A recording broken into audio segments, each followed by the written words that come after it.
এই যারা অন্যায়ভাবে খুন খারাপিতে লিপ্ত হয় আমরা তাদেরকে বোঝাবো। আল্লাহ নিষেধ করেছেন, আল্লাহ এরশাদ ফরমান ওয়ালা তাকতুলুন নাফসাল্লাতী হারামাল্লাহু ইল্লা বিল হক।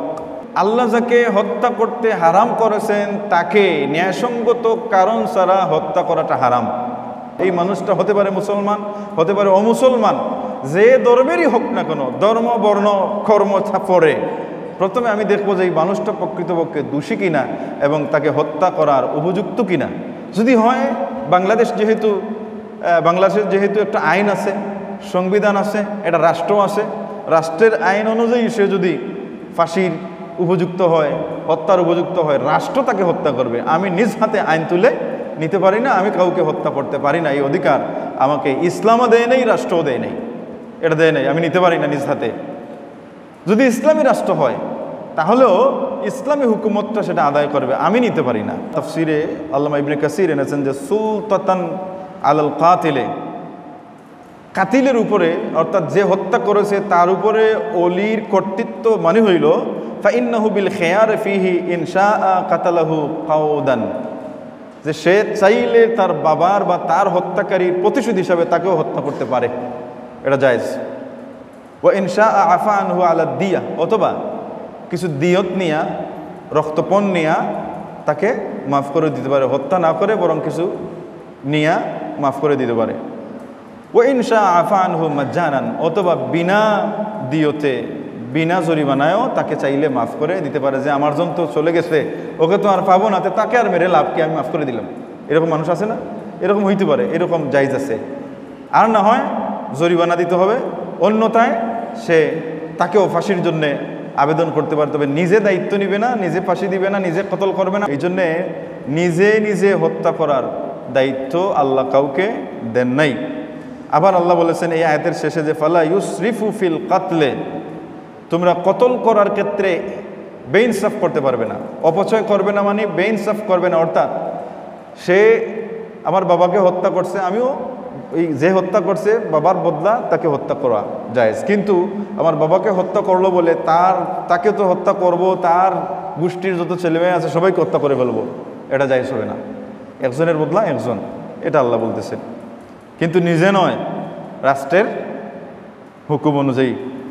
হাজরিন কেরাম, সামিন আজম, আমরা মানুষদেরকে হত্যা না করে, মানুষদেরকে না মেরে বাঁচানোর চেষ্টা করব।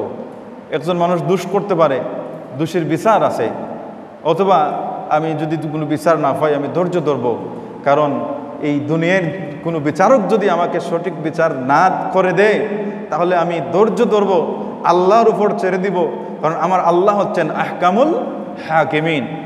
আল্লাহ তাবারাকা ওয়া তাআলা বলেন আলাইসাল্লাহু বিআহকামিল হাকিমিন, আল্লাহ কি হাকিমদেরও হাকিম নন? আল্লাহ কি বিচারকদেরও বিচারক নন? সুতরাং আল্লাহ বিচারকদেরও বিচারক, যারা বিচার করবে তাদেরও বিচারক হচ্ছেন আল্লাহ। কিয়ামতের ময়দানে প্রকৃত বিচার আল্লাহ করাইয়া দিবেন।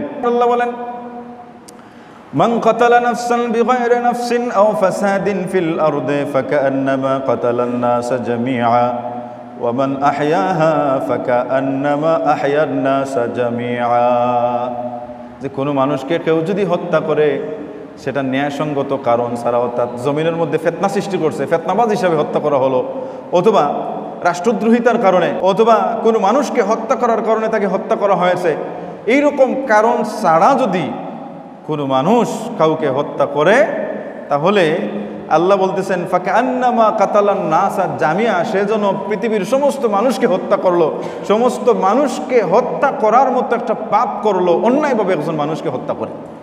এই মানুষটা এখানে মুমিন মুমিনাত আল্লাহ আলাদা করেন নাই, যে কোনো মানুষকে, তাহলে বোঝা গেল কোনো মানুষকে অন্যায়ভাবে হত্যা করা যাবে না।